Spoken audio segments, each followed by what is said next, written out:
Hey, good afternoon, guys. I just wanted to address a certain comment made to me on Twitter, in which was made by somebody I know. I won't name by name, but he said that my proposals to you are one, for your own perspective, consider adding division of a public interest prosecutor and deep politics mud-racking journalist to your historian and counter disinformation approach. And two, don't police credible, unproven hypotheses as we build a public case. Now, I think basically this is just a misunderstanding of sorts about my position. This is what happens when you have um, viral media as your physical talking point. You can't really gauge a person and what they mean and how they say it. So you're only using the words on the screen in your own head. So hopefully this video will be a little bit more clear for you. And also, too, this is an important topic because I want to make it clear to people that because I'm so anal when it comes to uh, unproven or proven theories, because I go by information, and some people think I dismiss hypothesis or speculation. So this is a very worthy comment to address. So what I am about is primary source material. And the reason why I do this on a daily basis is so that I can try and disseminate, which is an impossibility, the disinformation relating to 9/11. Now, the disinformation has had started in 2001 and continues to be ongoing to the present day. I just created viral media with my real name and face in 2016, 17. So I have a 15-year, uh, uh, they have had a 15-year head start.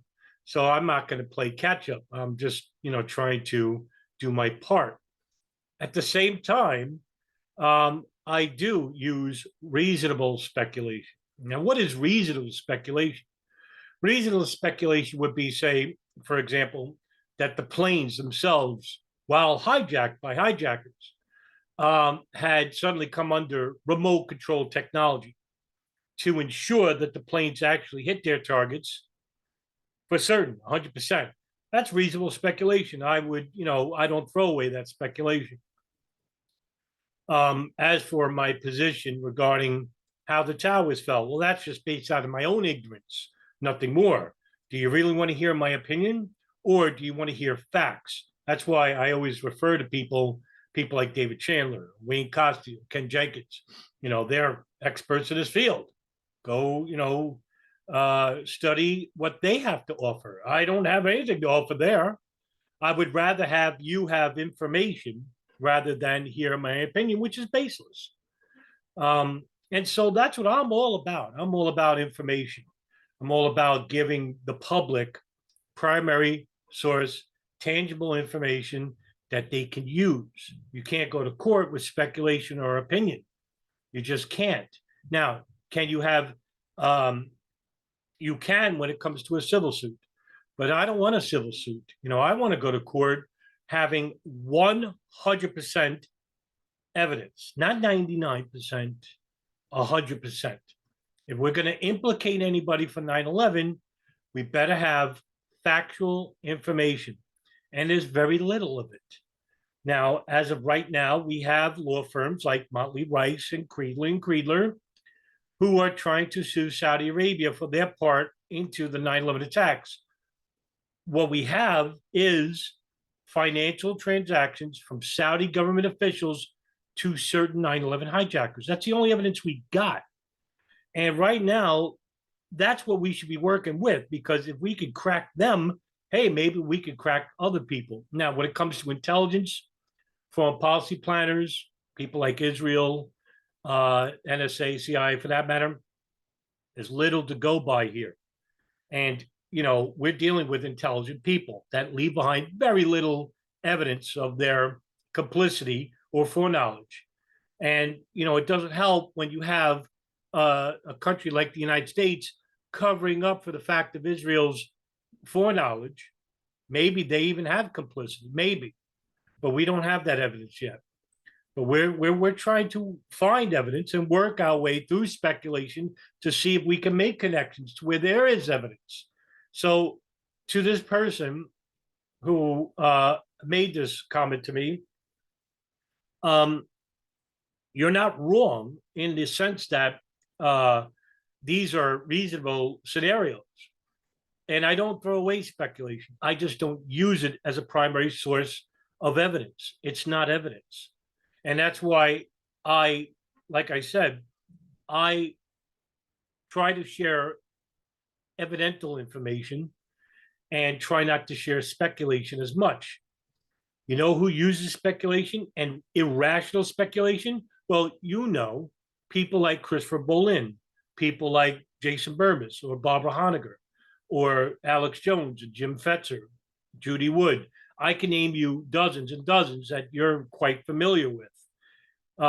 So that's why it's a war on two fronts here. And, not to sound like a broken record here, so I just rather stick with information that is tangible, evidential. In the broader aspect of 9/11, another statement you made that the hijackers are patsies. How do you know that? What information are you providing that shows that the hijackers are patsies in 9/11?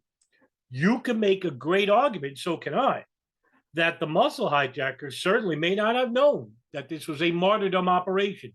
However, I have in my possession, and I shared it on Odyssey, I can't share it on YouTube, that the muscle hijackers made martyrdom videos. I have 9 of them.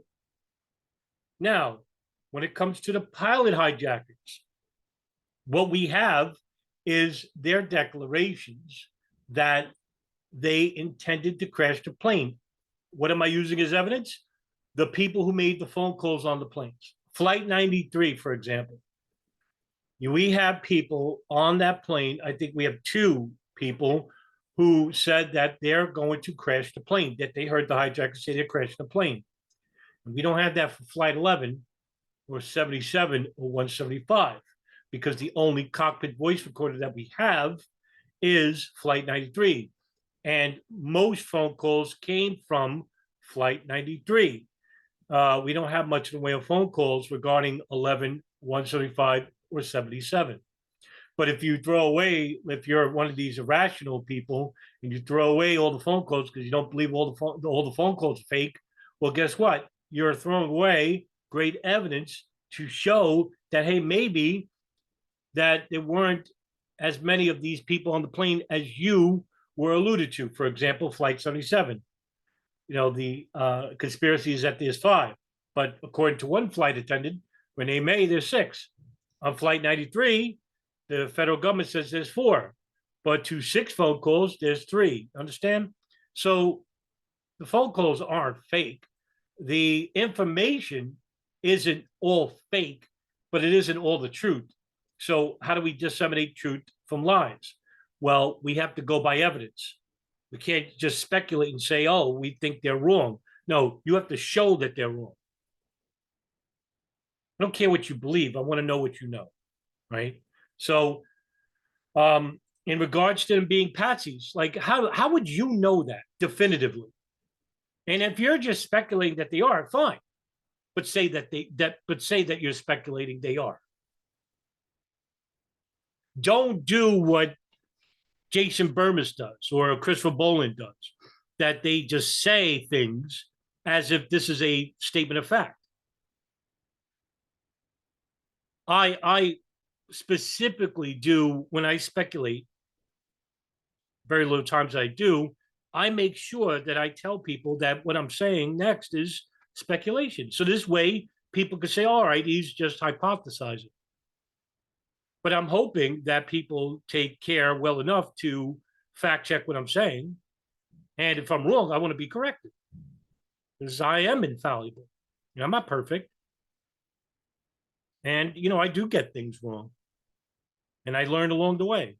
I'm not an expert, So, I'm just a public person who has a interest in this one small piece of history in human history.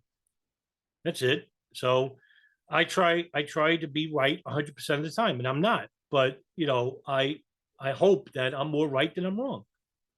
So yeah, that's it basically. And so I hope that this message became a little bit more clear to you. In regards to the greater outlook of 9/11, the hijackers play a very small part.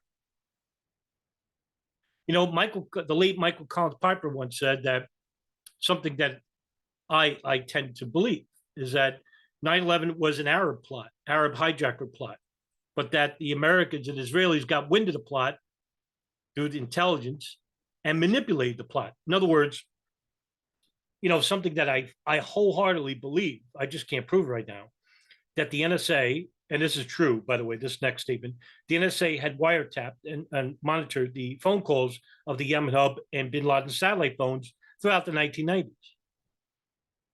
Say we took it from 96 to 2001. That's 5 years, right? What do you think they were talking about on those phone calls? They're not talking about the Yankees or the Mets, right? These are serious people that are engaging in terrorism activities. They're talking about operations. If they're talking about operations, well, the biggest operation of all is 9/11, the planes operation, the big wedding, as it's called. So if they're talking about operations, who's listening? The intelligence services, the NSA, the CIA, and God knows, Israelis, Saudis, they were here in the United States monitoring who? Hijackers, their affiliates. That's not a statement. That's not speculation. That's a statement of fact. Go read the Gerald Shea memo. Read about Able Danger, the Defense Intelligence Agency program. Read about the Al Qaeda Yemen hub run by the CIA and the NSA. It's all a statement of fact right there. But what we don't have is definitive fact that they heard about the operation and they manipulated it. That's the only thing missing. So what I think is happening, if they got wind of the plot before it happened, well, you could wire up the World Trade Center with bombs. You can make sure that the NORAD and defense, air defense, can basically run exercises so they won't interfere with the hijackers crashing the planes into the targets. You can have these hijackers come in and out of the country with very nefarious backgrounds, like Khalid al-Mihdhar and Nawaf al-Hazmi had, and allow an agency like the CIA to have these people come into the country without any strict security measures from Immigration and Naturalization Services. Remember, there was a program called the Fast Track Program run by who? The State Department, for one country in particular, Saudi Arabia. So, if you have all of this previous to 9/11, you may wonder, well, what's the connection? Well, the connection is intelligence. Intelligence. Pre-intelligence for 9/11. That's the key to 9/11. 9/11 is just a pretext. What followed afterwards, of course, goes to the bigger picture that you're talking about. Foreign policy, right? The implementation of draconian measures like the Patriot Act. Having a blank check to who? The CIA, the NSA, the FBI, the Five Eyes community, the Signals Intelligence Community, which expanded upon securing America. Dostoevsky, Fyodor Dostoevsky once wrote that if you can appease a man's conscience, you could take his freedoms away from him. Well, isn't that what happened after 9/11? They appeased our conscience, saying that they're going to go after the terrorists and make us safer. Well, what happened? They took our freedoms away from us, certain freedoms anyway, little by little, so you wouldn't notice. And then when you did notice, it's far too late to do anything about it. So, yeah, I'm going to end it right here. And so hopefully that this point is enough for you. Hopefully my answers are satisfying to you and to anybody else who is probably inquiring, about why I don't use speculation much.